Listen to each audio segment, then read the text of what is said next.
ॐ नमो भगवते वासुदेवाय। ॐ नमो भगवते वासुदेवाय। ॐ नमो भगवते वासुदेवाय। यः स्वानुभावम् अखिलं श्रुतिसारमेकम् आध्यात्मदीपम् अतितीर्षितं तमोऽन्धम् संसारिणां करुणयः पुराणगुह्यम् तं व्याससूनम् उपयामि गुरुमुनीनाम्। नारायणं नमस्कृत्य नरं चैव नरोत्तमं देवीं सरस्वतीं व्यासं ततो जयमुदीरये। श्रवणतां स्वकथा कृष्ण पुण्यश्रवणकीर्तिनः हृदयन्तस्तो हि अभद्राणि विदुनोति श्रुहितसताम्। नष्टप्रायेषु अभद्रेषु नित्यं भागवत सेवया भगवती उत्तम श्लोके भक्तिर्भवति नैष्टिकी। श्रवणतः श्रद्धया नित्यं गृणतश्च स्वचेष्टितम् कालेन नातिदीर्घेण भगवान् विशते हृदि।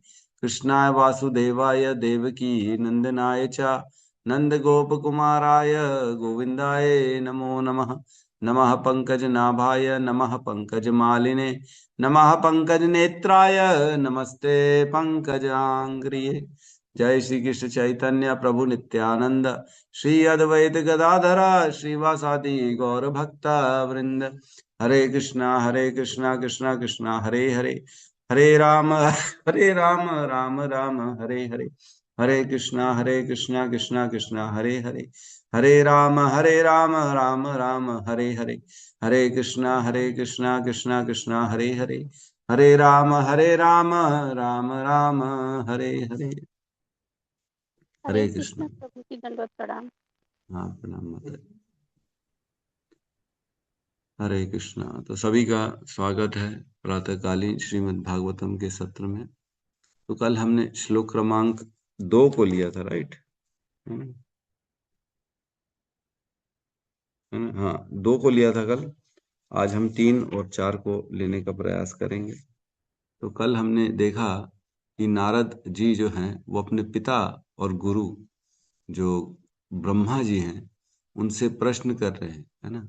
तो पहले श्लोक में उन्होंने पूछा कि आत्मा और परमात्मा के सत्य का मेरे को जानकारी दीजिए कि किस प्रकार मनुष्य को आत्मा तथा परमात्मा के सत्य तक ले जाने वाला है।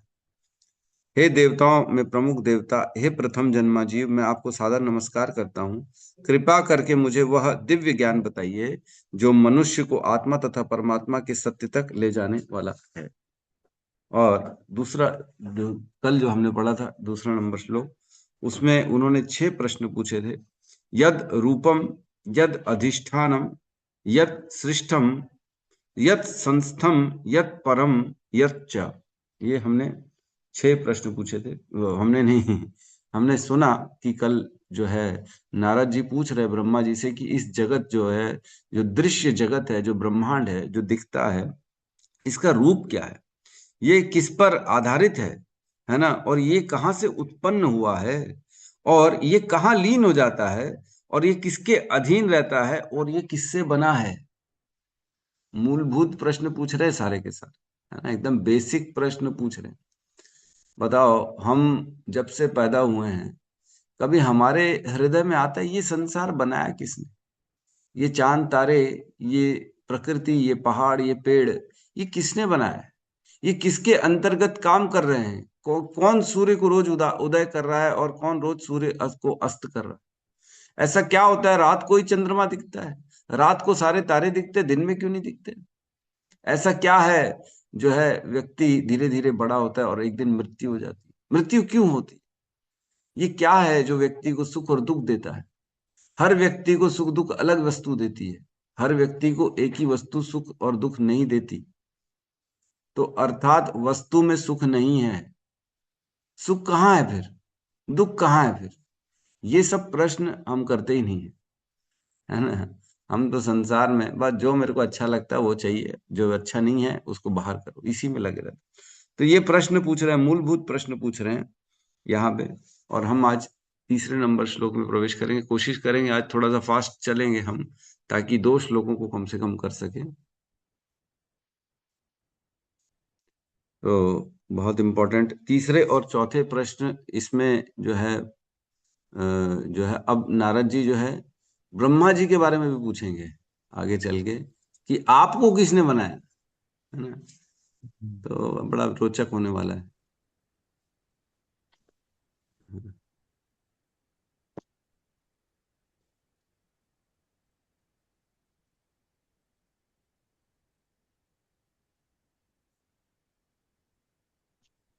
क्लियर है।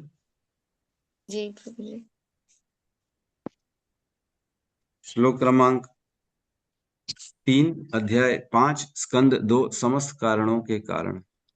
सर्वं सर्वं ह्रियेतद् भवान् वेद, सर्वं सर्वं भवान् ह्येतद्भवान् वेद वेद भूतभव्य भवत्प्रभु, भूतभव्य भवत्प्रभुः भवत्प्रभुः कराम करामलक वद विश्वम्, करामलकवद्विश्वम् विश्वम् विज्ञानवासितं तव, तव ज्ञानवसितं तव हरे कृष्ण प्रभु जी। सर्वं तद्भवान् वेद सर्वं तद्भवान् वेद वेद भूतभव्य भवत्प्रभो भूतभव्य भूतभव्य भवत्प्रभुः रामलकभद्विश्वम् करामलकवद्विश्वम् विज्ञानवसितं तव। विज्ञानं वसितं तव। विज्ञानवसितं तव। सर्वैतद्भवान् वेद सर्वैतद्भवान् वेद भव्य भवत्प्रभोः भूतभव्य भूतभव्य भवत्प्रभुः रामलकावद्विश्वम् करामलकवद्विश्वम् ज्ञानावसितं तव। विज्ञानवसितं तव। श्री कृष्ण। सर्वभूतद्भवान् सर्वं वेद श्वेतभूतभव्य भवत्प्रभु भूतभव्य भवत्प्रभुः रामलकपदविश्वम् करामलकवद्विश्वम् ज्ञान अवसितं तव। विज्ञानावसितं तव। सर्वं हि एतत् भगवान् वेद सर्वं भगवान् वेद भूतभव्य भवत्प्रभु भूतभव्य भूतभव्य भवत्प्रभुः प्रभु करामलक्पद्विश्वम् करामलकवद्विश्वम् करामलकवद्विश्वम् विज्ञान अवसितं तव। विज्ञानावसितं विज्ञानवसितं तव। तव। धन्यवाद।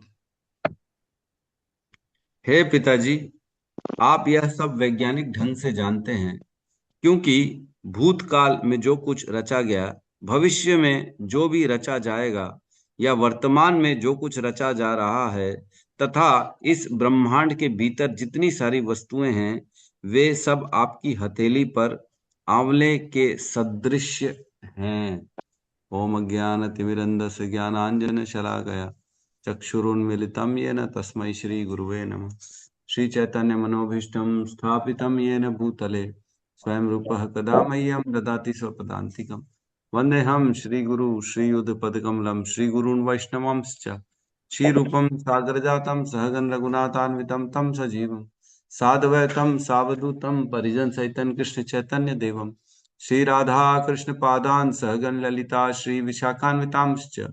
हे कृष्ण करुणा सिंधु दीनबंधु जगतपते गोपेश गोपिका कांता राधा कांत नमस्तुते। तप्त कांचन गौरांगी राधे वृंदावनेश्वरी वृषभानुसुते देवी प्रणमामि हरिप्रिय। वाञ्छाकल्पतरुभ्यश्च कृपा सिन्धुभ्य एव च पतितानां पावनेभ्यो वैष्णवेभ्यो नमो नमः। नमो विष्णुपादाय कृष्णपृष्ठाय भूतले श्रीमते भक्तिवेदांत स्वामीति नामिने। नमस्ते सारस्वते देवे गौरवाणी प्रचारिणे निर्विशेष शून्यवादी पाश्चात्य देशतारिणे। जय श्री कृष्ण चैतन्य प्रभु नित्यानंद श्री अद्वैत गदाधर श्रीवासादि गौर भक्त वृंद। हरे कृष्णा कृष्णा कृष्णा हरे हरे, हरे राम राम राम हरे हरे। हरे कृष्णा। बहुत ही सुंदर श्लोक है जिसमें नारद जी वर्णन कर रहे हैं, सर्वम ही एतत् भवान वेदः। सर्वम, आप सब कुछ जानते हैं, निश्चित ही। सर्वम मीन्स सब कुछ, ही मीन्स निश्चित, तद भवान वेदः, आप जानते हैं,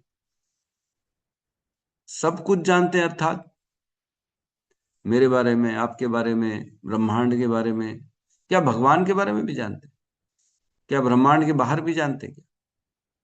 नहीं नहीं, ब्रह्मा जी ब्रह्मांड के बाहर के बारे में कुछ भी नहीं जानते, ब्रह्मांड के अंदर के बारे में जानते हैं ब्रह्मा जी। और ब्रह्मांड के अंदर जो भी चीजें हो रही, सर्वम मीन्स पूरा ये जगत जानते हैं, आत्मा परमात्मा के बारे में जानते हैं, प्रकृति के बारे में जानते हैं, सब कुछ जानते हैं। सर्वम ही एतद भवान वेदः, सब कुछ निश्चित ही आप जानते हो। क्या क्या जानते हो? भूत भव्य भवत प्रभु। भूत मीन्स जो ऑलरेडी हो चुका है, जो उत्पन्न हो। भूत मीन्स जो उत्पन्न होंगे, है ना, जो उत्पन्न होंगे। और भव्य मीन्स जो उत्पन्न हो चुके हैं। भूत मीन्स जो भी उत्पन्न है, भव्य मीन्स जो उत्पन्न होंगे, वर्तमान और भविष्य। और भवत प्रभु, भवत प्रभु अर्थात जो वर्तमान में है, मतलब तीनों चीज जान रहे हैं, जो भूतकाल में हो चुका है, जो वर्तमान में हो रहा है, और जो भविष्य में होगा, ये तीनों जानते हैं। कौन? ब्रह्मा जी। तो ब्रह्मा जी को सब कुछ मालूम है, हमारे साथ क्या होने वाला है, कौन आने वाला है, 200-500 साल बाद कौन आएगा, कौन हमारा बच्चा बनेगा, कौन किससे हमारी शादी होगी, कब मरेंगे, कब पैदा होंगे, सब ब्रह्मा जी को मालूम। अगली योनि कौन सी हो जाएगी, फिर उसके बाद क्या होने वाला है, सब मालूम प्रभु। लेकिन हम तो जो करते हैं वो तो इंडिपेंडेंट होके करते हैं, है कि नहीं? हाँ, बिल्कुल इंडिपेंडेंट होके करते हैं।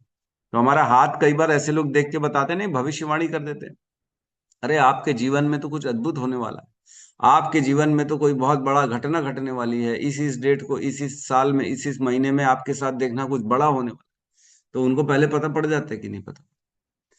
तो ब्रह्मा जी जिन्होंने सबको योनियां प्रदान की, जिन्होंने शरीर प्रदान किया, उनको नहीं मालूम होगा कि तुम्हारे साथ क्या होने वाला? उनको भी सब मालूम है। और बड़ा विशेष कर कैसे मालूम है? बोलते हैं कर आमलक वत विश्वम। कर, कर मीन्स हाथ, हथेली में। आमलक मीन्स जो है, क्या बोलते हैं इसको, आंवला, आंवले के समान ये पूरा विश्व है। आपके हाथ में जैसे आंवला रखा हो, ऐसे पूरा विश्व आपको दिख रहा है। कर आमलक वद विश्वम, ये पूरा विश्व, जो पूरा ब्रह्मांड है, ये एज अ आंवला है, और आपके हथेली में रखा हुआ, ऐसा मान के चलिए जाए। हथेली में रखा आंवले को कौन देख सकता है कि नहीं देख सकता? कोई उसमें बोलेगा अरे मेरे को दिख नहीं रहा है, क्या हो रहा है आंवले में? वो आंवले में हर चीज दिख जाएगी उसको, कितने गड्ढे हैं, क्या अच्छा है, सड़ा हुआ है, कीड़ा लगा है कि नहीं, ताजा है, सब समझ में आ जाएगा, हाथ में आंवला रखा है तो। कर आमलक वद विश्वम विज्ञानवासितम तवह, विशेष ज्ञान द्वारा आप सब जानते हैं। आप सब जानते हैं क्योंकि आप प्रभु हैं। इसमें लिखा है भवत प्रभु, प्रभु का अर्थ होता है आप सब जानते हैं, क्योंकि आप सृष्टि करता है। प्रभु आप ही स्वामी हैं। भगवान कहते हैं ना, अहम सर्वस्य प्रभवो। प्रभवो मीन्स मैंने ही तो इसको रचा है। तो उसी प्रकार यहाँ पे ब्रह्मा जी कह रहे हैं, नारद जी कह रहे हैं अपने पिता को, प्रभु मीन्स आप ही ने इस ब्रह्मांड को रचा है, इसका भूत भविष्य और वर्तमान आप जानते हैं, आप प्रभु हैं यहाँ के। और यह विश्व जो है आपके हथेली में रखा हुआ है आंवले के समान। बड़ा सुंदर उदाहरण दे रहे हैं कि आंवले के समान। तो ब्रह्मा जी भी सबका भूत भविष्य जानते हैं और कृष्ण भी जानते हैं। हमने पढ़ा है भगवत गीता में, बहुनी में व्यतीतानि जन्मानि तव च अर्जुन तान्यहम वेद सर्वाणि न तम वेद परंतपः।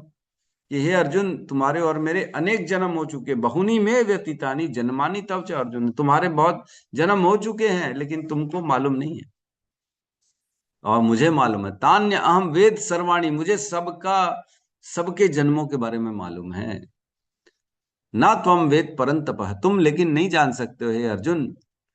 तो भगवान को भी सबका भूत भविष्य मालूम है और यहाँ पे ब्रह्मा जी को भी सबका भूत भविष्य वर्तमान सब मालूम। मतलब हर जीवों का पता है, हर जीवों का हमारे साथ क्या होने वाला है, घटना है। हम कितना रोते हैं नहीं, कोई चला जाता है तो जिसकी मृत्यु हो जाती है, लेकिन अगर पहले से ही पता हो तो, अगर मालूम है फलाना फलाना जो है इसकी उम्र इतनी है ना, पहले ही बता देंगे हमारे रोड़ी नंदन प्रभु 105 साल जीने वाले, तो 105 साल तक टेंशन नहीं रहेगा, है कि नहीं। पहले से ही तैयारी रहेगी, अरे ये तो बहुत जीने वाले। तो पहले से ही पता पड़ जाए तो आदमी को शौक नहीं होगा।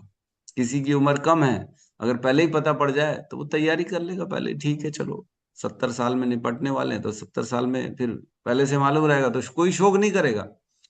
लेकिन तकलीफ ये है कि हमको पता कुछ नहीं है इसलिए शौक करते हैं। ये जल्दी चला गया, ये हो गया, ये घटना हो गई, अरे कुछ भी नहीं था, हार्ट अटैक हो गया, बैठे बैठे चले गए, या कोई भी अन्य अन्य ऐसी। तो व्यक्ति को पहले से ही पता रहे तो दुख और सुख का मजा खत्म हो जाए, सुख का भी मजा खत्म हो जाएगा। पता है अरे 5 साल बाद तो मैं करोड़पति बनने वाला हूँ, पता है पहले से, तो उसका आनंद जो है, उसका जो जिज्ञासा है वो सब खत्म हो जाए। तो ब्रह्मा जी को सबके बारे में सब मालूम। तो एक बार क्या हुआ था, रावण था, रावण का नाम सबने जानते हैं। रावण ब्रह्मा जी के पास चला गया था, बड़ा शक्तिशाली था रावण, है ना। तो रावण ने ब्रह्मा जी से पूछा मेरी मृत्यु कैसे होने वाली है, आप बताओ, आपको तो सब मालूम है। तो ब्रह्मा जी बोले अरे ये सब जो है ये सब हम नहीं बताते, तुम जाओ अपना काम करो, जब जो होना है तब हो जाएगा। तो बड़ा हठी था, बहुत हट करने लगा रावण, बहुत जबरदस्ती करने लगा। तो फाइनली ब्रह्मा जी ने बता ही दिया कि तुम्हारी हत्या जो है, तुम्हारे वध जो है प्रभु श्री राम करेंगे। तो पूछने लगा, फिर पता लगा कौन राम, तो बोले दशरथ नंदन राम वो आएंगे और आपकी ऐसा ऐसे स्थिति में इस काल में आपका वध कर देंगे। तो उसने क्या किया, प्रभु श्री राम के पैदा होने के पहले ही जो है ना चला गया था, और वो दशरथ और जो है ना दशरथ का विवाह रोकने की कोशिश कर रहा था। बोले ना दशरथ की शादी होगी, ना इससे राम उत्पन्न होगा और ना मेरी मृत्यु होगी। तो इस तरह से घटना होती है। तो उन्होंने विवाह, कौशल्या से विवाह रोकने की प्रयास बहुत किया था रावण ने, लेकिन जो होना है वो होके रहता है, वो रुकता नहीं। तो इसकी अगर कथा में जाएंगे तो पूरी क्लास ही निकल जाएगी, इसलिए इसकी कथा में नहीं जा रहे हैं। तो ब्रह्मा जी से फिर उन्होंने बोला ठीक है, मुझे आप एक काम करो, अमृत कलश दो, मैं अमृत रखूंगा, मैं मेरी मृत्यु कभी ना हो। तो हठी था, फिर जबरदस्ती ब्रह्मा जी से उन्होंने अपने नाभि में, ठीक है ब्रह्मा जी ने बोला ठीक है, तो इतना हट कर रहा है रावण, तो ले अमृत मैं तेरी नाभि में रख रहा हूं, लेकिन याद रखना जिसको पता पड़ गया नाभि में तेरे अमृत है और जिसने इसको अमृत को यहां से निकाल दिया तो तेरा वध हो जाएगा। तो ये बात तीनों को मालूम थी, केवल ब्रह्मा जी को, विभीषण को और रावण को, और किसी को नहीं मालूम था। तो रावण ने बोला आप ब्रह्मा जी किसी को ये बात नहीं बताएंगे। तो बोले ब्रह्मा जी बोले मैं तो किसी को नहीं बताऊं। तो बस बोले रावण बोले किसी को पता नहीं पड़ेगा, विभीषण तो मेरा भाई है, वो मेरा क्या अहित चाहेगा, तो बस ये किसी को पता नहीं पड़ेगा मेरे नाभि में अमृत है, तो इसको कौन निकाल पाएगा। लेकिन वही स्थिति पलट गई और वही विभीषण जो है उसी ने अपने भाई का भेद खोल दिया राम के सामने, और राम ने फिर उनके अमृत को जो है पहले नाभि में उन्होंने तीर मारा, जिससे उनका वध हो, मर गए। तो क्या राम को पहले मालूम नहीं था कि अमृत कहाँ है, इसकी मृत्यु कैसे होगी? मालूम तो था, उनको तो सब मालूम था, लेकिन वो तो विभीषण की परीक्षा ले रहे थे कि विभीषण मेरे प्रति कितना शरणागत है। क्या विभीषण सत्य बताता है, अपने भाई का भेद खोल पाता है, मेरे प्रति वो कितनी निष्ठा है उसकी, ये चेक करने के लिए विभीषण से पूछे कि ये मरेगा कैसे। तब भगवान प्रसन्न हो गया कि नहीं विभीषण, तू सच में मेरे प्रति निष्ठावान है, तू लॉयल है मेरे प्रति। तो भगवान ने उसको फिर अपना प्रिय शिष्य के रूप में स्वीकार किया विभीषण। तो कहने का अर्थ है यह ब्रह्मांड जो है पूरा का पूरा, यह कैसे आंवले के समान है। तो आपके लिए हम एक नींबू लेके आ गए। नींबू दिख रहा है ना, ऐसा हाथ में नींबू दिख रहा है ना। तो नींबू जैसे देखते हैं, ये आंवला समझ लीजिए, नींबू तो नहीं, आंवला है मेरे, आंवला नहीं नींबू है, तो लगभग सेम ही दिखता है। ऐसे हाथ में नींबू रखा है हमारे, तो क्या हमको दिखेगा नहीं ये कैसा है, गोल है कि नहीं है, चपटा है कि नहीं, इसके अंदर क्या है ये पता पड़ेगा कि नहीं? तुरंत काटेंगे, रस मालूम है इसमें, रोहिणी नंदन प्रभु इसमें रस है कि नहीं है, इससे क्या होता है मालूम है कि नहीं है? नींबू का रस बनता है, नींबू का पानी बनता है बढ़िया, जिसको पीने से शीतलता आती है। तो इसके बारे में हमको सब मालूम है, क्योंकि ये हाथ में हमारे छोटे से रखा हुआ है। तो इसी प्रकार सोचो पूरा ब्रह्मांड ब्रह्मा जी के हाथ में रखा हुआ है ना। तो क्या कह रहे हैं, भूत भव्य भवत प्रभु, आप जो उत्पन्न हो चुका है, जो उत्पन्न हो रहा है और जो उत्पन्न होने वाला है, वो तीनों को जानते हैं। आप प्रभु हैं, आप ही ने तो सबको, यद्यपि ब्रह्मा जी ने तत्व प्रकट नहीं किए हैं, लेकिन तत्वों से शरीर बनाया है। पंच तत्व कौन बनाता है, हमने कल भी पढ़ा था, भगवान के द्वारा होता है। हमने पढ़ा था अहंकार में जब जो है अपना शब्द मिलता है तब आकाश बनता है, आकाश में जब स्पर्श मिलता है तब वायु बनती है, वायु में जब रूप मिलता है तब अग्नि बनती है, अग्नि में जब रस मिलता है तब जल बनता है, और जल में जब गंध मिलता है तब पृथ्वी बनती है। ऐसे पृथ्वी बनती है। तो यहाँ पे कह रहे हैं जो हो रहा है, जो होगा और जो हो चुका है। तो जो हो रहा है, ये जो है ना, ये तीन के लिए, जो हो रहा है, जो हो चुका है और जो होगा, ये तीनों किसके लिए है? सभी जीवों के लिए है।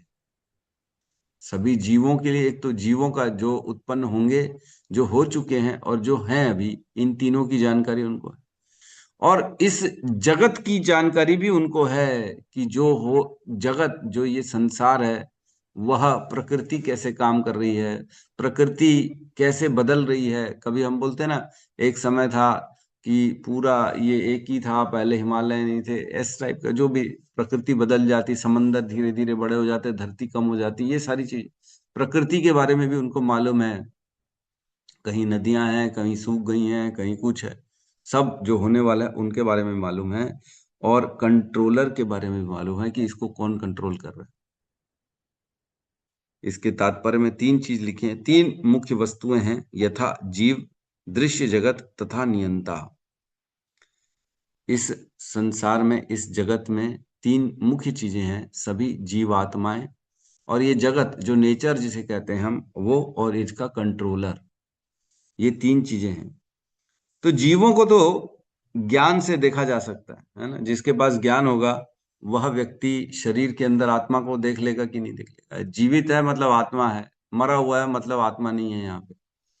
तो जिसके पास ज्ञान होगा वह जान जाएगा कि मैं शरीर नहीं हूं, मैं आत्मा हूं, और सभी जगह आत्मा है, इसीलिए उनके शरीर चल पा रहे हैं। उनको क्रियान्वित करने वाली जो चीज है वो ज्ञान है, मतलब आत्मा से वह शरीर क्रियान्वित हो रहा है। यह ज्ञान के द्वारा व्यक्ति देख सकता है।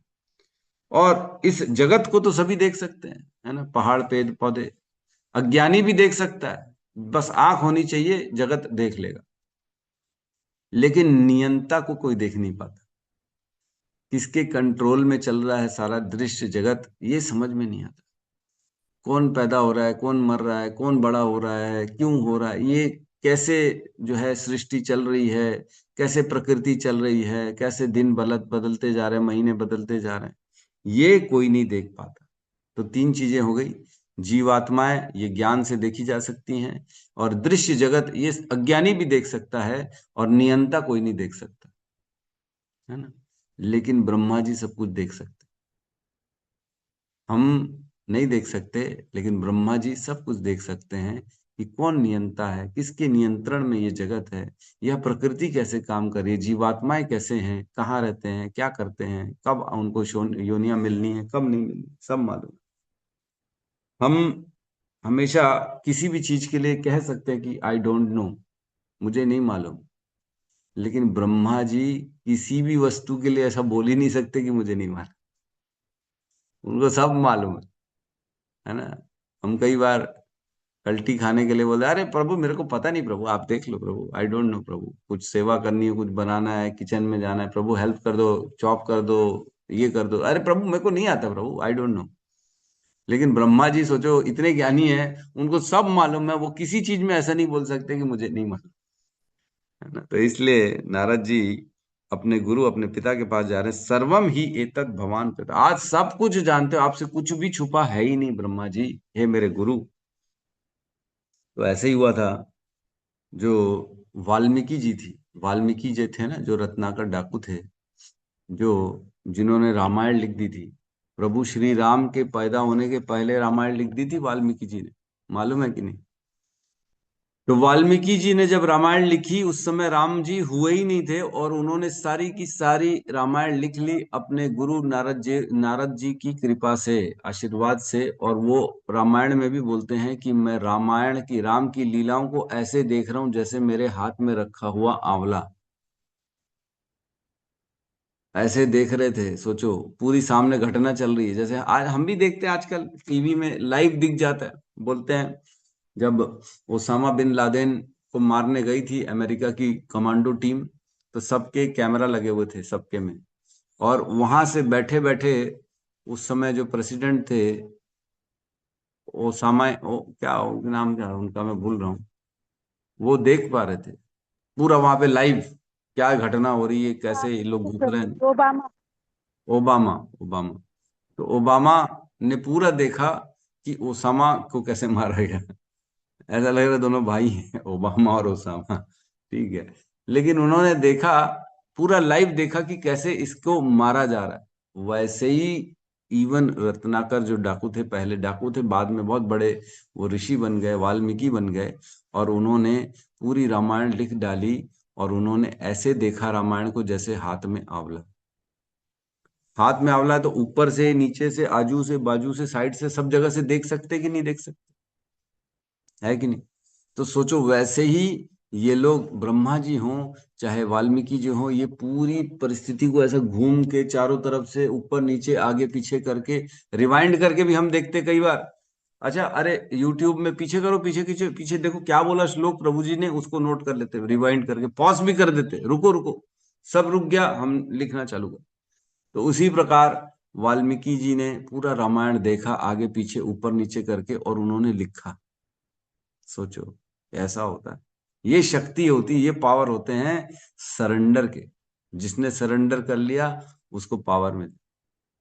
ऐसे ही जो है एक राजा हुए, है ना, अपना जो बलराम जी की पत्नी है, क्या नाम है उसका, रोहिणी।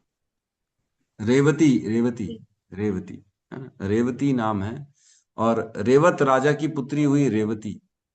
तो रेवत राजा जो थे वो सतयुग में आए थे, और उनकी जो पुत्री थी रेवती, उसकी हाइट बहुत ज्यादा थी, बहुत बड़ी हाइट थी उसकी, 100 फुट की होगी लगभग। पहले सतयुग के सब लोग 100 फुट के होते थे। तो उस समय की हाइट उनकी बहुत ज्यादा थी।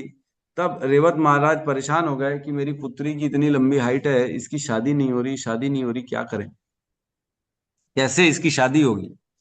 तो रेवत महाराज परेशान होके क्या बोले, अब मैं ब्रह्मा जी के पास जाता हूँ, ब्रह्मा जी के पास सबकी कुंडली रहती है, ब्रह्मा जी को तो मालूम है कौन किसके लिए बना है, तो इसका पति कौन है, मैं उनसे ही पूछ लेता हूँ और उनसे शादी करा दूंगा, मैं इतना टेंशन क्यों लूं। तो उस समय इतने सामर्थ होते थे राजा लोग कि ऊपर चले जाते थे अपनी शक्ति से, स्वर्ग लोग चले गए, इंद्र लोग चले गए, कहीं पे भी चले गए। तो इन्होंने अपनी शक्ति से अपनी पुत्री को लेके चले गए ब्रह्मा जी के पास, चलो पुत्री, मिल के आते ब्रह्मा जी से, और पूछ के आते हैं तुम्हारे लिए आखिर शादी किससे करनी है तुम्हारी। तो जब गए तो ब्रह्मा जी थोड़े व्यस्त थे, इनको वेट करना पड़ गया 5 मिनट। तो 5 मिनट वेट किया, ब्रह्मा जी से बात की, प्रणाम किया, हे ब्रह्मा जी, मेरी पुत्री रेवती के लिए वर कौन है बताइए, तो मैं उससे इसका विवाह कर दूं। तो ब्रह्मा जी ने बोला, ए रेवत राजा, आप 5 मिनट यहाँ रुक गए तो ये ब्रह्म लोक है, ब्रह्म लोक का 5 मिनट मतलब आपके पृथ्वी लोक में बड़े युग निकल चुके हैं। अब तो आपका राज खत्म हो चुका है। आप सतयुग में थे, द्वापर पूरा खत्म हो चुका है, त्रेता भी बस अब खत्म होने ही वाला है। कितने साल निकल गए सोचो। त्रेता की आयु होती है 8,64,000 साल, और नहीं, द्वापर की आयु होती है 8,64,000 साल, और त्रेता की आयु होती है 12,96,000 साल, है ना? तो त्रेता निकल चुका है और द्वापर भी अंत में पहुंच चुका है। मतलब लगभग लगभग लगभग अगर मानेंगे तो 12, 13 और 8, 20 लाख साल, 21 लाख साल निकल चुके हैं। आप 5 मिनट खड़े हुए, इतने में इतना समय निकल चुका है। हे रेवत राजा, अब जगत में आपकी पुत्री के लिए सर्वश्रेष्ठ वर है बलराम।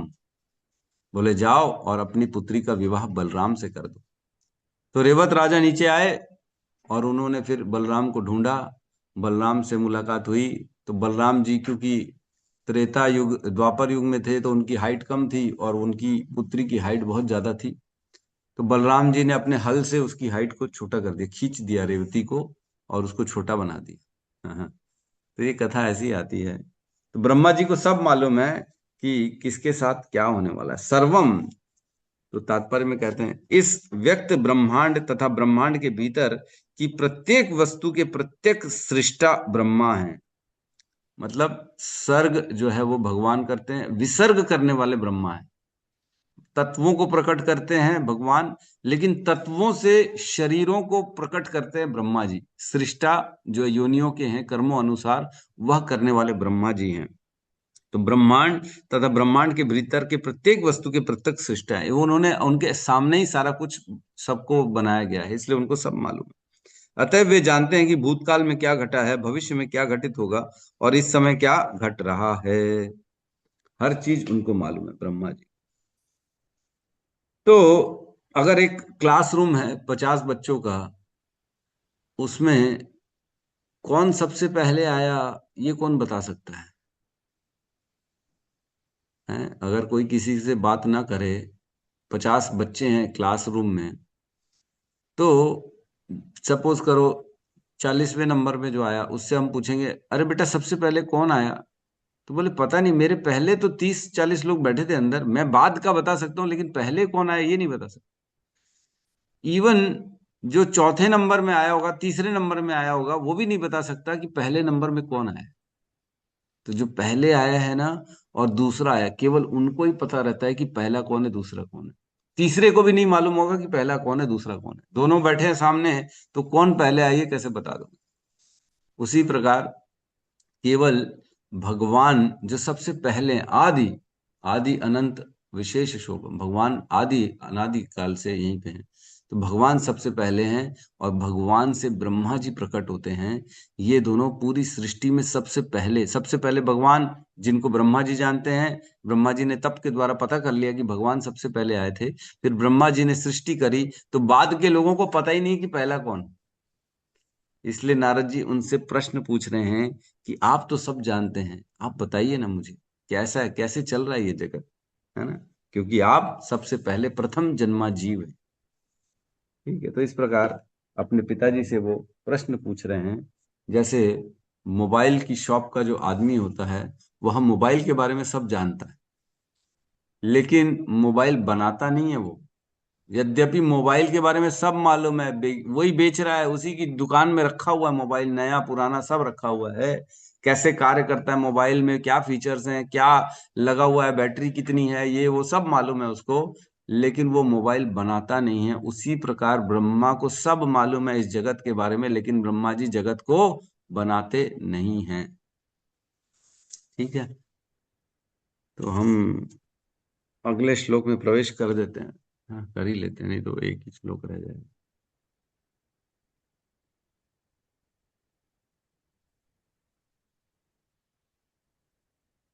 श्लोक क्रमांक 4 में प्रवेश करते हैं। ठीक है।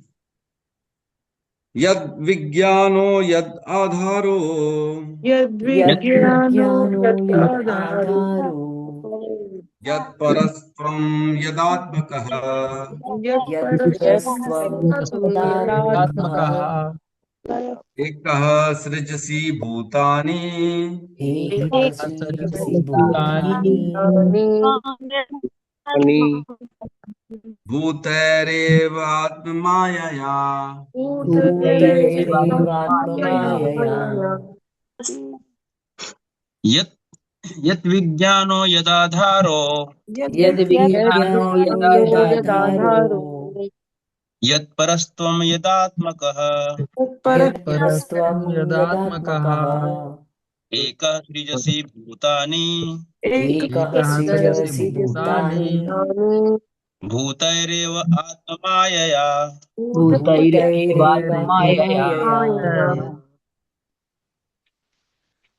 यद्विज्ञानो यदाधारो यद्विज्ञानो यदाधारो यत्परस्त्वं यदात्मकः यत्परस्त्वं यदात्मकः एकः सृजसि भूतानि एकः सृजसि भूतानि तैरेवात्ममायया भूतैरेवात्ममायया यद् विज्ञानो यद् आधारो यद्विज्ञानो यदाधारो यत् परस्त्वं यदात्मकः यत्परस्त्वं यदात्मकः एकसृजसि भूतानि एकः सृजसि भूतानि भूतैरेव आत्ममायया भूतैरेवात्ममायया। अनुवाद। हे पिताजी, आपके ज्ञान का स्रोत क्या है? आप किसके संरक्षण में रह रहे हैं? आप किसकी अधीनता में कार्य कर रहे हैं? आपकी वास्तविक स्थिति क्या है? क्या आप अकेले ही सारे जीवों को अपनी निजी शक्ति द्वारा भौतिक तत्वों से उत्पन्न करते हैं? तो इस श्लोक में अब नारद जी स्वयं अपने पिताजी पे प्रश्न उठा रहे हैं कि हे पिताजी, आपको ये सब कैसे मालूम है? आप आंवले की तरह पूरे संसार को देख पा रहे हैं, है ना? अभी पिछले श्लोक में उन्होंने बताया कि आप तो ऐसे हथेली में रखा हुआ आंवला है, इस प्रकार पूरे विश्व को देखते हैं, उनका भूत भी जानते, भविष्य भी जानते, वर्तमान भी जानते हैं। तो लेकिन आपका ज्ञान कहाँ से आ गया इतना सारा? ये तो बताओ। कई बार आश्चर्य होता है कि नहीं बच्चे को अपने पिता के, पिताजी आपके पास इतनी बड़ी गाड़ी कैसे आ गई? पिताजी मेरे दोस्तों के पास तो नहीं है। पिताजी होता है कि आश्चर्य करता है, पिताजी आपको कितने स्मार्ट हो पिताजी, वाह मेरे पापा द ग्रेट। तो ऐसे ही नारद जी अपने पापा को द ग्रेट कह रहे, हे ना पापा you are the great, but आपको ये ग्रेटनेस आई कैसे? कुछ तो बताओ। जो अच्छा, जो सही बच्चा होता है वह ज्ञान के प्रति जिज्ञासु रहता है, उसे ज्ञान चाहिए, वो जानना चाहता है ताकि मैं भी सही रास्ते में आगे बढ़ सकूं, है ना? ज्ञान होगा तो बच्चा भी अपने पिता की तरह काम करेगा, पिता से सही ज्ञान लेगा और उस ज्ञान में आगे बढ़ने की प्रयास करेगा। तो यहाँ पूछ रहे हैं कि आपको तो सब मालूम है, आंवले की तरह पूरे विश्व को देख रहे हो, लेकिन आपको ये ज्ञान कैसे आ गया? आपका स्रोत क्या है? बड़ा गहरा प्रश्न है। तो यहाँ पे श्लोक में कह रहे हैं यद विज्ञानो, ये जो ज्ञान है इसका आधार क्या है भाई? कहां से आपको ये ज्ञान है? यद विज्ञानो, आपके ज्ञान का स्रोत क्या है हे पिताजी? यद आधारो, आपका आधार क्या है? आप किसके संरक्षण में रह रहे हैं? आप किसके आश्रय में हैं? आपकी उत्पत्ति कैसे हुई है? ये प्रश्न है बेसिकली। यद आधारो और यद परस्त्वम मीन्स आप किसके अधीन हैं? क्या आप भी किसी के अधीन हैं? क्या आपको भी कोई कंट्रोल कर रहा है? सभी जीवों को तो आप कंट्रोल कर रहे हैं, उनको जीवन दे रहे हैं, कर्मों के अनुसार उनको गतियां दे रहे हैं, लेकिन आपको कौन दे रहा है? प्रश्न उठा रहे हैं वो। यद परस्त्वम, आप किसके अधीन हैं? और यद आत्मकः, कि आपकी वास्तविक स्थिति क्या है? आपका स्वरूप क्या है? आप हो कौन? क्या आप ही भगवान हो या आप भगवान के अधीन हो? आप हो कौन? यद आत्मकः, यहां पूछ रहे आपकी स्थिति क्या है, आपका डेजिग्नेशन क्या है। कोई भी मिलने आता है हमारे से तो हम पूछते हैं आप हो कौन जी, हैं, आप किस हैसियत से हमसे सवाल कर रहे हो। कभी कोई पुलिस वाला चालान करता है तो कई बार बोलते हैं आप कौन हो जी, आप टीआई हो क्या, आप ठेके, आप जो है वो छोटे जो है क्या बोलते हैं उसको, हवलदार हो क्या, हवलदार आप हो कौन जी, आप किस हैसियत से हमारे से चालान ले रहे हो। तो कई बार ऐसा हो जाता है, प्रश्न किया जाता है कि आप अपनी वास्तविक स्थिति बताओ कि आप कौन से डेजिग्नेशन में बैठे हुए हो, क्या आपके पास पावर्स हैं कि नहीं है। उसी प्रकार यहाँ पूछ रहे हैं कि आप हो कौन भाई, मैं आपको पिता समझ रहा हूं लेकिन आप कौन हो।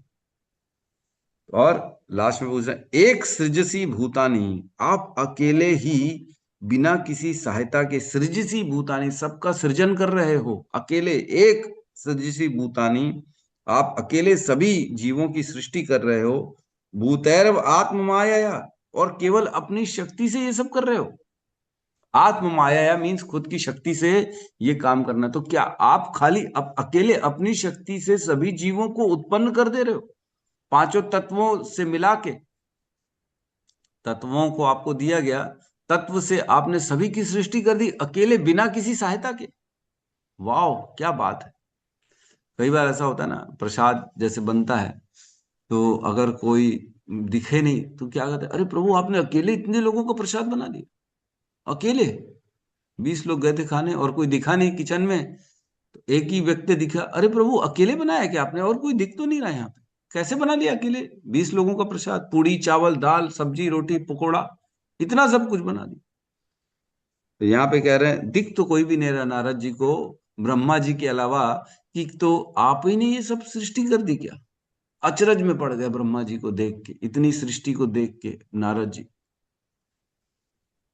क्योंकि आंवले के समान दिख रहा है उनको पूरा आंवले के समान। तो बड़ा यहाँ पे 5 प्रश्न पूछे गए हैं कि यत विज्ञानम, आपके ज्ञान का स्रोत क्या है, यत आधारो, आपका आधार क्या है, आप किसके आधार, आप किसके संरक्षण में, आपका आश्रय क्या है, यत परम मीन्स आप किसके अधीन है, आपके परम कौन है, आपके ऊपर कोई है कि नहीं है, यत आत्मकः, आपकी वास्तविक स्थिति क्या है, आपका स्वरूप क्या है ना। तो और आखिरी में कह रहे हैं आत्म माया है, क्या ये सब आप अकेले अपनी शक्ति से करते बिना किसी मदद के।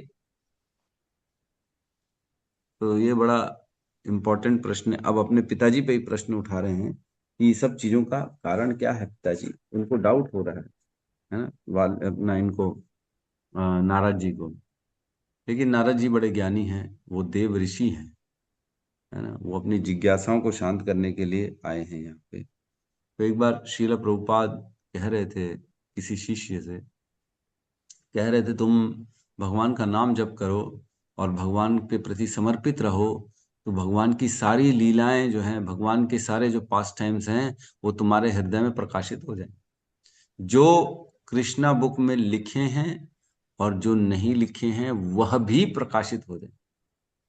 प्रभुपाद ने श्री कृष्ण बुक है, उसमें कृष्ण की सारी लीलाओं को लिखा है, आपको मालूम होगा, जो जो असुरवध हैं, भगवान ने क्या किया, शादियां करी भगवान का, सारे बच्चों की कहानी जो भी है भगवान के, सारी पास्ट टाइम्स लिखी हुई हैं। लेकिन जरूरी तो नहीं है एक बुक में सारी पास्ट टाइम्स आ जाए, बहुत सारी पास्ट टाइम्स ऐसी भी हैं जो भगवान की उस बुक में नहीं है।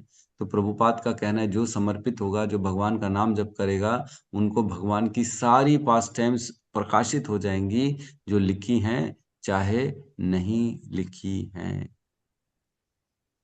जैसे वाल्मीकि जी ने भगवान का पूरा रामायण देख के लिख लिया आंवले के समान, वैसे ही जितना हम समर्पित होंगे उतना भगवान का दर्शन करेंगे और भगवान की लीलाओं को देख पाएंगे घर बैठे बैठे हृदय में। क्या कहते हैं वाल्मीकि जी, वाल्मीकि जी कहते हैं उल्टा राम जपत जग जाना, वाल्मीकि हुआ ब्रह्म समाना। उल्टा नाम जपा ना उन्होंने, राम राम बोल नहीं पा रहे थे क्योंकि डाकू थे ना, वो पहले रत्नाकर डाकू थे। तो उनको नारद जी बोलो राम बोलो राम बोलो राम बोलो, तो राम नहीं बोल पा रहे थे। बोले अच्छा मरा मरा बोलो मरा बोलो, तो मरा बोल देते थे क्योंकि वो डाकू थे। तो बोले इसको ऐसा जपो, एक के बाद ऐसा जपो कि इसमें गैप ही ना आए। तो उन्होंने मरा मरा मरा मरा मरा मरा मरा मरा मरा बोलते बोलते राम राम राम हो गया वो, और राम राम हो गया। तो राम की विशेष कृपा मिल गई और उनको पूरा रामायण, पूरा राम की लीलाएं जब उनके हृदय में प्रकाशित हो गई, तब उन्होंने फिर रामायण ग्रंथ की रचना करी, जो कि राम के पैदा होने के पहले लिख दी। ब्रह्म समाना, तो वाल्मीकि कैसे हो गए? ब्रह्म के समान, क्योंकि ब्रह्म जो है, ब्रह्मा जी, वह आंवले के समान पूरे विश्व को देखते हैं। तो उसी प्रकार वाल्मीकि जी ने भी राम जी का पूरी पास्ट टाइम्स को देख लिया। तो भगवान के प्रति जितना हम शरणागत करते हैं, भगवान का जितना नाम का जप करते हैं, उतने में भगवान हमारे हृदय में उतना ज्ञान प्रकाशित करते चले जाते हैं। जितना जितना हम देखेंगे, आज हम कितने साल हो गए इस्कॉन में, अब धीरे धीरे, पहले भगवत गीता के श्लोक समझ में नहीं आते थे, लेकिन अब बढ़ गए आगे, है कि नहीं? सबकी बुद्धि थोड़ी थोड़ी धीरे धीरे प्रखर होने लग गई, अब ज्ञान आता है, कुछ कुछ बेसिक चीजें तो पता पड़ जाती है ना। तो भगवान के ज्ञान को जितना हम समर्पित होंगे, धीरे धीरे भगवान हमें योग्यता देते हैं, और उस योग्यता से हम धीरे धीरे, उस पात्रता मिलती है, पात्रता से ज्ञान को ग्रहण करने में हमारी क्षमता बढ़ती चली जाती, बढ़ती चली जाती। अब नए जो नौसिखिया लोग हैं, उनको तो हमारे जो है इसी क्लास का अटेंड करने वाले ही उनको समझा देते हैं कि अरे प्रभु, क्या लिखा है भगवत गीता में? प्रभु, जीवन क्या है, मृत्यु क्या है, जीव क्या है, काल क्या है, कर्म क्या है, गुण क्या है, तीन गुण कैसे कार्य कर रहे हैं, व्यक्ति कर क्या रहा है, उद्देश्य क्या है, जन्म क्या है, मृत्यु क्या है, भक्ति क्या है, नाम का प्रभाव क्या है, नाम कैसे हमारे सभी पापों को नष्ट कर देता है, क्या व्यक्ति पाप और पुण्य खत्म कर सकता है, नहीं कर सकता है, सारी चीजों का वर्णन कम से कम अब हमारे जो पुराने 3-3, 4-4 साल पुराने जो हमारे साथ जुड़े हुए हैं, वो सब अब इतना तो बता ही देते हैं। क्यों? क्योंकि शरणागति बढ़ी, शरणागति बढ़ी, समर्पण बढ़ा, नाम जब बढ़ा, तो पात्रता भी बढ़ गई। जिस प्रकार कोई फैक्ट्री में नया नया व्यक्ति ज्वाइन करता है, उसका धीरे धीरे धीरे धीरे धीरे धीरे प्रमोशन होता है कि नहीं होता? हर व्यक्ति का जीवन में प्रमोशन होता है कि नहीं होता है? उसी प्रकार सिमिलरली भक्ति में भी हमारा promotion day by day, day by day, by day by day होता जाएगा। जो जितना सिंसियरली भक्ति करेगा, उतना जल्दी उसका प्रमोशन होगा। जिस प्रकार फैक्ट्री का मालिक देखता है कि बहुत अच्छे से काम कर रहा है कोई व्यक्ति उसके घर में, उसकी फैक्ट्री में, तो उसको प्रमोशन खुद ब खुद उसका मालिक दे देता है कि ये तो बंदा काम का है भाई, ये बड़ा निष्ठावान है, इसको ऊपर लाओ, इसको प्रमोशन दो, इसको अथॉरिटी दो, इसको पावर दो, इसको ऑफिस दो। उसी प्रकार भगवान देखते हैं अपने भक्तों के अंदर, जितनी ज्यादा शरणागति होती है, जितना ज्यादा प्रयास करता है भक्ति में व्यक्ति आगे बढ़ने का, उतना भगवान उसको योग्यता देते हैं, उतना ज्ञान दे देते हैं। उस ज्ञान के माध्यम से व्यक्ति सारी चीजें धीरे धीरे समझना चालू कर देता है। तो इस प्रकार जो हम भक्ति में जितना समर्पित होंगे, भगवान की लीलाओं को स्वतः देख लेंगे, स्वतः जान जाएंगे। यहाँ पे श्रीला प्रभुपाद ने तात्पर्य में कहा है कि वैज्ञानिकों को किसी वस्तु का ज्ञान प्राप्त करना पड़ता है जो पहले से अस्तित्व में होती है, और वह अपने अद्भुत मस्तिष्क द्वारा ऐसा करता है जिसका सृजन किसी अन्य ने किया। जैसे सपोज करो Newton's law of gravity, Newton ने बोला ना, ग्रेविटी, एप्पल पेड़ से गिरा, न्यूटन वहीं बैठा हुआ था, तो उसको लगा अरे ये नीचे क्यों गिरा, ये ऊपर क्यों नहीं गया, हवा में रुका क्यों नहीं? तो उसने क्या किया, लॉ ऑफ ग्रेविटी का इजाद किया कि गुरुत्वाकर्षण होता है जिसके कारण कोई भी चीज नीचे आती है। तो आज भी बोलते हैं Newton's law of gravity.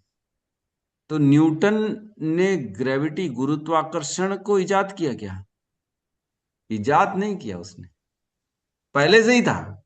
Newton था चाहे नहीं था, उसके पहले भी सेब जमीन में ही गिरते थे, उसके बाद भी सेब जमीन में ही गिरते थे, लेकिन केवल ये बताने वाला था कि सेब जमीन में गिरता है, तो इसको न्यूटन्स लॉ ऑफ ग्रेविटी बोल दिया। तो लॉ ऑफ ग्रेविटी है किसकी? कृष्णा की है। कृष्णा ने इजाद किया ना इसको।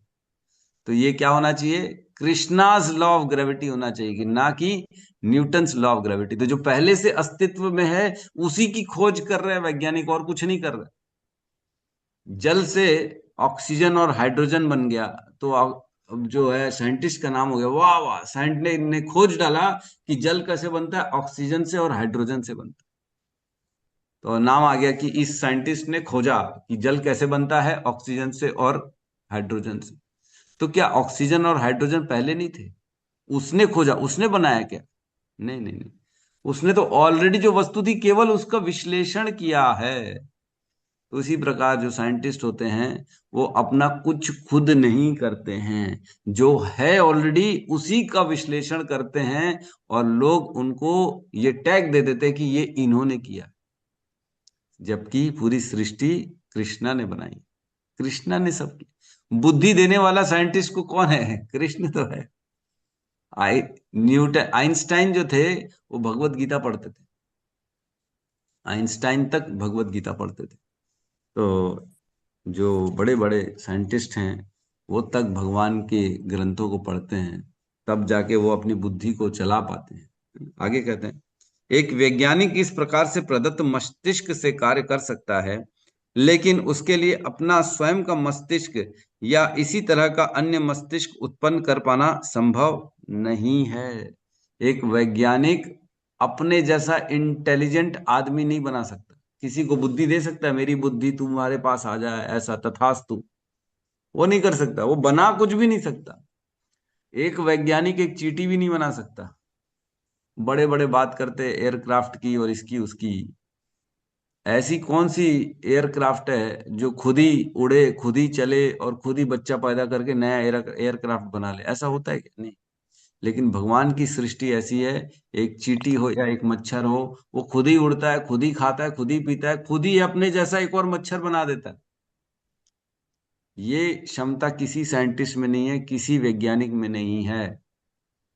तो वैज्ञानिक केवल वही चीजों का विश्लेषण करते हैं जो भगवान ने ऑलरेडी इस संसार में रख दी है, और उसका विश्लेषण करते करते पूरा जीवन दे देते हैं, बाल सफेद कर देते हैं, बाल गायब कर देते, टकले हो जाते हैं, केवल यही सोचते सोचते कि ये कार्य कैसे कर रहा है। पूरा जीवन निकल जाता है, उनको यही नहीं मालूम पड़ता है कि मच्छर कैसे उड़ रहा है ना, क्या तत्व हैं, कौन सी एटम में क्या फंसा हुआ है, कितने मेटल हैं, कितने प्रकार के लेयर बची हुई हैं एटमॉस्फेयर में, ओजोन लेयर तो ये लेयर तो वो लेयर, इसी में लगे रहते हैं। जो भगवान की सृष्टि है उसके बस उसी में लगे रहते विश्लेषण में। लेकिन जो बुद्धिमान व्यक्ति है वह केवल ग्रंथों को पढ़ के जान जाता है कि ये सब कृष्णा के द्वारा बनाया गया है। हमको क्या पढ़ना है? हमको ये सब तत्वों का पढ़ना नहीं है कि मेटल कौन सा है, आयरन क्या है, कैल्शियम क्या है, वो क्या है। हमको क्या पढ़ना है? भगवान की प्राप्ति कैसे करनी। भगवान की शरणागति करेंगे तो ये ज्ञान स्वतः भगवान ऑटोमेटिक सारा ज्ञान हमारे हृदय में प्रकाशित कर देंगे। तो इस प्रकार अब जो है उनको डाउट हो रहा है। क्यों डाउट हो रहा है नारद जी को? क्योंकि ब्रह्मा जी भी तो किसी की तपस्या करते हैं ना। ब्रह्मा जी भी तो कुछ, कोई अगर कार्य कर रहा है तो उसको चाहिए किसी से, इसीलिए कार्य कर। तो ब्रह्मा जी तपस्या क्यों कर रहे हैं? नारद जी को डाउट हो रहा है कि नारद जी देखते अपने पिताजी को हमेशा एक स्थान में ऐसे बैठे रहते तपस्या में, तो जरूर वो किसी और से कुछ ना कुछ चाह रहे हैं, उनको प्रसन्न करने के लिए ये कर रहे, इसीलिए जानना चाह रहे कि आखिर आपके ऊपर कौन। आप स्वतंत्र हैं, दिखते तो कोई नहीं आपके पीछे। क्योंकि जैसे मैंने बताया, जो बच्चा क्लास में पहला दूसरा आता है उसी को मालूम है कि पहला दूसरा कौन है, बाकी को नहीं मालूम। तो बाकी पूछेंगे ना, भाई पहले कौन है, पहले कौन है, बताओ तो सही। तो वैसे ही पूछ रहे ब्रह्मा जी से नारद जी कि आपके पहले भी कोई आया है क्या? मेरे को तो पता नहीं। आपके ऊपर कौन है, आप किसके अधीन है, आपको शक्ति कहाँ से मिल रही, और आप तपस्या करके किसको प्रसन्न करना चाहते हैं? तो इस प्रकार के प्रश्न उनके हृदय में आए हैं, जो कि स्वाभाविक है। आश्चर्यचकित हैं ब्रह्मा जी को देख के अपने उनके पुत्र नारद जी। तो आगे 5, 6, 7, 8 इन 4 श्लोकों में नारद जी और प्रश्न करेंगे। बड़े सुंदर सुंदर प्रश्न करेंगे प्रकृति के बारे में, भगवान के बारे में, और ब्रह्मा जी को कैसे ये सारे पावर्स मिले उसके बारे में। तो आप भी किसी भी प्रश्न कर सकते हैं अपना अपना हमारे इस प्लेटफॉर्म में, है ना। आपकी भी जिज्ञासाएं हम कोशिश करेंगे शांत करने की। किसी का प्रश्न है तो हम ले सकते हैं। हरे कृष्ण प्रभु जी। हरे कृष्णा। हरे कृष्ण प्रभु जी, दंडवत प्रणाम, सभी भक्तों को प्रणाम। प्रभु जी, जैसे कि आपने बताया ब्रह्मा जी और नारद जी के बीच में जो कम्युनिकेशन हो रहा है कि भाई सृष्टि कैसे बनी, आपको शक्ति कहाँ से मिली, आपको ये प्रेरणा कहाँ से मिली। तो ये जितने भी जो अलग अलग ब्रह्मांड में जो अलग अलग ब्रह्म है, 8 मुख वाले, 12 मुख वाले, 16 मुख वाले, 1000 मुख वाले, तो सभी ब्रह्मांडों में यही घटनाएं घटती हैं कि भाई आपको शक्ति कहाँ से मिली, आपके पावर कहाँ से मिला, कि केवल ये इसी ब्रह्मांड की चर्चा हो रही है। तो मुझे मैं ये जानना चाह रहा हूँ, चारमुखी देखो, हर ब्रह्मांड। ब्रह्मांड में नहीं, हर ब्रह्मांड में भगवान जाते हैं, कृष्ण तो जाते हैं। हर जी। ब्रह्मांड में वेद व्यास जी आते हैं। वेद व्यास जी सभी वेदों का संकलन करते हैं वहां पे, हर ब्रह्मांड में। तो लीलाएं अलग अलग हो सकती हैं। रामायण की लीला अलग हो सकती है, और महाभारत की लीला अलग हो सकती है भगवान की, है ना, ये हो सकता है। लेकिन लगभग लगभग चलता ऐसे ही है ना। तो वहां पे भी इसी तरह से जो ज्ञान जो भगवान के द्वारा हृदय में ब्रह्मा जी को दिया जाता है, फिर ब्रह्मा जी सृष्टि करते हैं। तो ऐसा कहा गया है कहीं कहीं, ब्रह्मा ब्रह्मा कौन बनता है? जो 100 जन्मों तक निष्ठा से वर्णाश्रम धर्म का नियम का पालन करता है, उसे ब्रह्मा बनाया जाता है। 100 जन्मों तक पूर्ण निष्ठा से वर्णाश्रम धर्म को जो फॉलो करता है, वह ब्रह्मा बनता है। जैसे हम जानते हैं ना, इंद्र कौन बनेगा? जो 100 अश्वमेध यज्ञ करेगा उसे इंद्र बनाया जाएगा। और जो 100 जन्मों तक वर्णाश्रम धर्म को निभाएगा उसको ब्रह्मा बनाया जाएगा। तो ब्रह्मा जो योग्य होगा उसी को बनाया जाएगा। कई बार ऐसा होता है कि योग्य व्यक्ति मिलता नहीं उस ब्रह्मांड में, तो उस ब्रह्मांड में स्वयं भगवान अपने आप को ब्रह्मा बना देते, ऐसा भी होता है। कई बार इंद्र भी देखा गया है, इंद्र जब योग्य कोई मिलता नहीं है तो स्वयं भगवान भी इंद्र बन जाते हैं। तो कोई भी खाली स्थान होता है ना, तो उसको भरने के लिए भगवान अपना एक्सपांशन कर देते हैं, ऐसा होता है। तो लीलाएं सब होती हैं, थोड़ी बहुत 19-20, कहीं कहीं कुछ, कहीं 19 कहीं 20, ऐसा हो जाता तो है। प्रभु ठीक जी, है जैसे भाई। कि अलग अलग ब्रह्मांड में अलग अलग ब्रह्मा जी हैं, तो नारद के विषय में भी यही कहा जा सकता है कि अनेकों नारद हैं कि केवल एक ही नारद है, मतलब कैसे है? जो क्वेश्चन अगर पूछ रहे हैं, कम्युनिकेशन हो रहा है अलग अलग ब्रह्मांडों में, तो वही हम्म। नारद अलग अलग ब्रह्मांडों में जाते हैं क्या, कि उनका भी कुछ विस्तार वगैरह होता है?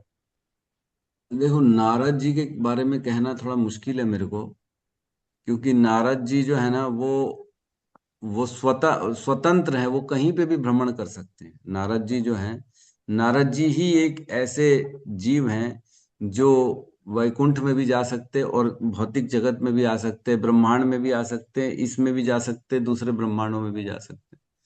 तो इस प्रश्न का उत्तर देने के लिए मैं अभी जो है मेरे को नहीं मालूम। मैं यही कहूंगा सीधा सीधा कि नारद जी एक होते हैं कि अनेक होते हैं, लेकिन ब्रह्मा जी तो अनेक होते हैं। हर ब्रह्मांड का एक ब्रह्मा होता है। आपको जी। मालूम है, जितना बड़ा ब्रह्मांड होगा उतने बड़े उसके सर उतने ज्यादा होंगे। छोटा, सबसे छोटा ब्रह्मांड हमारा ब्रह्मांड है, जिसमें ब्रह्मा जी के 4 मुख हैं। तो ऐसे कई ब्रह्मांड बड़े हैं जिनमें 8 मुख वाले हैं, 10 मुख वाले हैं, 100 मुख वाले हैं। ऐसे ब्रह्मांड हैं जिनमें ब्रह्मा जी का मुख बड़ा बड़ा बड़ा बड़ा बड़ा हो जाता है। तो अब जी। नारद जी के बारे में मैं थोड़ा सा नहीं बता सकता प्रभु, मेरे को भी इसका ज्ञान, क्या जी। जी। जानकारी नहीं, पता करना पड़ेगा। जी प्रभु जी, ठीक है। हरे कृष्ण। हरे कृष्ण। तो ज्ञान अगर नहीं हो तो अपने मनोकाल्पनिक कुछ भी जवाब नहीं देना चाहिए। सीधा सीधा गुरुओं पे छोड़ देना चाहिए, गुरु से पूछ के बताएंगे, वो सबसे श्रेष्ठ उत्तर है। क्योंकि हर व्यक्ति को हर चीज का ज्ञान हो ही नहीं सकता। अगर कोई सोचे कि मेरे को हर चीज का ज्ञान है, तो वो बहुत बड़े इल्यूजन में है। ये हम जीव हैं, हम बद्ध जीव हैं। हमारे अंदर मैन्युफैक्चरिंग डिफेक्ट है, आईसी डिफेक्ट मैन्युफैक्चरिंग, ये इल्यूजन में रहते हैं, चीटिंग प्रोपेंसिटी रहती है, इनकम्प्लीट सेंस रहती है। और हम जो होते हैं कंप्लेंट क्या करते हैं, तीसरा, दूसरा सी क्या, कमिटिंग मिस्टेक। तो कमिटिंग मिस्टेक, मिस्टेक होती है हमारे से, ये जीव का स्वभाव बनाया गया है। तो हमारा स्वभाव ही ऐसा है, तो स्वभाव को स्वीकार कर लेना चाहिए। यस गौतम बुद्ध प्रभु। जी। हरे कृष्ण प्रभु जी, धन्यवाद राम। हाँ प्रभु प्रभु। जी, जैसे आपने अभी एक उदाहरण से बताया, जैसे प्रभुपाद जी ने अपने कोई शिष्य को बता रहे थे कि अगर आप बहुत दृढ़ता से नाम जप करते हैं तो भगवान कृष्ण की जो लीला है स्वतः ही हृदय में प्रकाशित हो जाते हैं। तो प्रभु जी, जैसे हम जानते हैं देवर्षि नारद जी वो भगवान के शुद्ध भक्त हैं, परम भक्त हैं। तो जैसे हमने फर्स्ट कैंटो में भी पढ़ा था कि जब वो तपस्या कर रहे थे भगवान का, तो हृदय में एक बार प्रकाशित हुए, फिर अंतर ध्यान हो गए थे भगवान। तो प्रभु जी, जैसे शुद्ध भक्त है तो उनको तो स्वतः ही हृदय में सारी चीजें, मतलब उनको प्रकाशित हो गया होगा ना कि जैसे भी हो ब्रह्मा जी गया। से पूछ रहे हैं ताकि बाकी जो गुरु परंपरा है वो चलते रहे। तो प्रभु जी शुद्ध भक्त है तो ये प्रश्न क्यों पूछा गया प्रभु जी, मतलब नारद जी के द्वारा? हाँ, ये बहुत अच्छा प्रश्न पूछा है प्रभु जी ने कि जब नारद जी तो भगवान को प्राप्त कर लिए थे ना, भगवान ने उनके हृदय में सारा ज्ञान प्रकाशित किया। तो देखो ऐसा है, ये भगवान की लीला होती है, भगवान आवरण डाल देते हैं, है ना। कई बार देखा गया, प्रहलाद महाराज, है ना, प्रहलाद महाराज जिन्होंने भगवान को प्राप्त कर लिया, कुछ काल बाद क्या हुआ, प्रहलाद महाराज को ये भास हो गया कि मेरे पिताजी को मारने वाले नारायण है, तो मेरे को मेरे पिताजी के वध का बदला लेना चाहिए। तो निकल गए थे वो भगवान से लड़ाई करने के लिए। प्रहलाद महाराज जो भगवान को बचपन में प्राप्त कर लिए, जिन्होंने नरसिंह भगवान की गोद में बैठे थे, वह प्रहलाद महाराज को ऐसे कैसे हो गया कि मेरे को मेरे पिता के खून का बदला लेना चाहिए? ये कैसे हो गया? चलो ये समझ में नहीं आया। युधिष्ठिर महाराज जो भगवान के इतने बड़े भक्त हैं, उनको ये नहीं पता कि ये भगवान की लीला के कारण इतने लोग मारे गए। उनको दुख क्यों हो रहा है कि मेरे कारण लोग मर गए युद्ध में? आपने तो पढ़ा था अभी पिछले घंटों में कि उन्हें इतना ज्यादा दुख हो रहा था, इतना ज्यादा शोक हो रहा था कि किसी के समझाने से वो समझ ही नहीं पा रहे थे। स्वयं कृष्ण समझा रहे थे तो नहीं समझ पा रहे थे, वेद व्यास समझाने आए तो नहीं समझ पाए। क्यों? इतने अज्ञानी है क्या वो? तो ये आवरण भगवान डलवा देते। भगवान हृदय में सबके बैठे हैं, वही मतः स्मृति ज्ञानम अपोहनम च। अगर वो नहीं डालेंगे तो लीलाएं कैसे होंगी? दुर्योधन के पास गए जब भगवान, 4 गांव मांगे, 5 गांव मांगे, हे दुर्योधन 5 गांव दे दे कम से कम पांडवों को, तो वो लोग भी रह लेंगे। तो दुर्योधन क्या कहता है, आपकी बात मेरे को ठीक लग रही है, आप बोल तो सही रहे हैं, लेकिन मेरे हृदय से जो है ना, ये अलाउ नहीं कर रहा है मेरा अंतःकरण कि मैं आपकी बात को स्वीकार करूं। और हृदय में कौन बैठे हैं? कृष्ण। कृष्ण ही हृदय में बैठे हैं, वो उनको मना कर रहे हैं कि इसको मना कर दे, और कृष्ण ही बाहर खड़े हैं और कृष्ण समझा रहे हैं कि तू 5 गांव दे दे। सोचो, दोनों तरफ कृष्ण है, हृदय में भी हैं और बाहर भी, लेकिन हृदय से वो अलाउ ही नहीं कर रहे कि तू इनकी बात को सुन। तो वो सुन ही नहीं पा रहा है, समझ ही नहीं पा रहा है। तो इसी तरह से भगवान हृदय में बैठे हैं। नारद जी भी एक बार माया के चक्कर में आ गए थे, वो कथा अलग आती है, उसमें मैं नहीं जाऊंगा। माया, नारद जी ने पूछा, हे प्रभु आपकी माया क्या है बताइए। तो भगवान बोले, नारद छोड़ो मेरी माया को। तो बोले, नहीं नहीं मैं जानना चाहता हूँ। तो बोले, ठीक है तुम्हारी इच्छा है तो जानो। तो नारद जी को फंसा दिए। नारद जी आ गए थे संसार में। नारद जी से एक लड़की ने बोला, आप कितने सुयोग्य हैं, मुझसे शादी कर लीजिए। नारद जी आकर्षित हो गए, शादी कर लिए, बच्चे हो गए नारद जी के। सोचो, फिर एक बाढ़ आई, बाढ़ में पूरा घर बह गया, बच्चे बह गए। नारद जी बहते हुए बच्चों को रो रहे, अरे मेरे बच्चे मेरे बच्चे। बहते बहते बहते बहते नारद जी पहुंचे भगवान के पास। सपना खुला, सपना टूटा, अरे भगवान ये क्या था? तो नारद जी को बोले, माया देखना चाहते थे ना? तो बोले, नहीं नहीं अब नहीं देखूंगा, अब कभी नहीं देखूंगा, आपका विस्मरण हो गया था, ये तो मैं फंस गया था, ये बीवी बच्चे परिवार में मैं कहाँ से चला गया, मैं तो ऋषि हूँ, तो मैं माया अब नहीं देखूंगा आपकी, प्रभु मेरे को बचा लो। तो इस प्रकार सबके साथ घटनाएं होती हैं, तो विस्मरण हो जाता है भगवान की कृपा से, कोई बड़ी बात नहीं। ठीक है जी प्रभु जी, और ब्रह्म विमोहन लीला से भी समझ सकते हैं प्रभु जी, जैसे यस, ब्रह्म विमोहन लीला आप जानते हैं, बिल्कुल सही बात है। धन्यवाद प्रभु जी।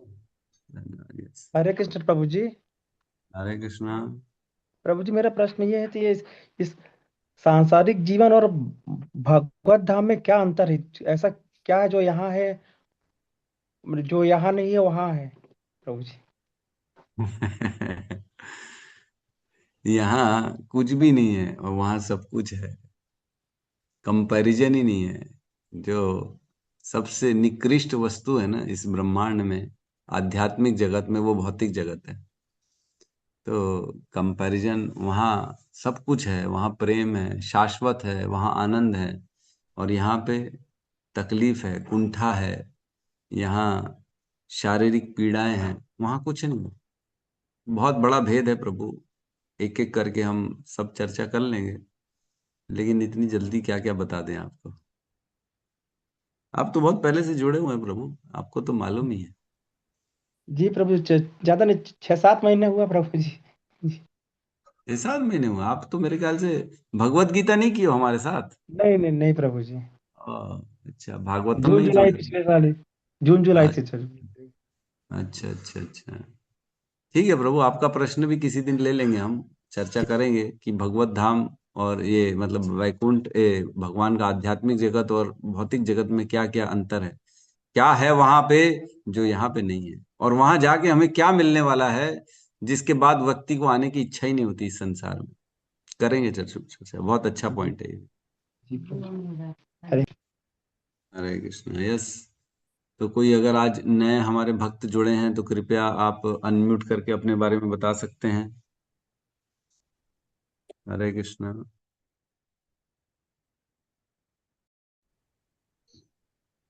हरे हरे कृष्णा हरे कृष्णा कृष्णा कृष्णा हरे हरे हरे राम हरे राम राम राम राम हरे राम हरे। हरे हरे हरे कृष्णा प्रभु, दंडवत ग्रंथराज प्रणाम श्रीमद् हरे प्रभु। कृष्णा भागवतम प्रभु। की जय, जय प्रभुपाद जय की समस्त जय, शिला भक्त वृंद प्रभुपाद की की जय, जय, शिला जय सद्गुरु प्रभुपाद की श्रील प्रभुपाद की जय, जय। जय। हरि गौर प्रेमानंदे हरि हरि बोल। हरि हरि बोल हरि बोल। बोल। हरे कृष्णा हरे प्रभु कृष्णा जी, प्रभु हरे जी, कृष्णा दंडवत प्रभु प्रभु जी, कृष्ण दंडवत प्रभु जी प्रणाम जी। दंडवत प्रणाम। जी, दंडवत प्रणाम, बहुत बहुत धन्यवाद प्रभु जी। हरे हरे कृष्ण। कृष्ण हरे कृष्णा प्रभु जी। हरे कृष्ण।